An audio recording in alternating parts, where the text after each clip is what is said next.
Yan, magandang gabi sa ating lahat at magandang buhay. Time check, alas 7:45. Nandito ako ngayon sa ospital at dinalaw namin ang ating kapatid sa pananampalataya. At salamat sa Diyos dahil siya ay malakas na. Nakakalakad na siya mag-isa, nakakakain na siya mag-isa, at wala na rin mga aparato sa kanyang katawan. Kaya maaari siguro siya isang linggo ay maaaring siya ay maiuwi na sa bahay. At nakikita ko yung kanyang sarili ay patuloy na lumalakas at gumaganda ang kanyang kalusugan. Kaya patuloy pa rin natin isang ipanalangin na magtuloy-tuloy na yung kanyang paggaling at paglakas.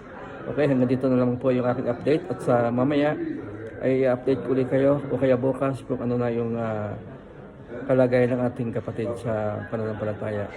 Maraming salamat at magandang gabi. Thank you for watching. God bless everyone. Bye-bye.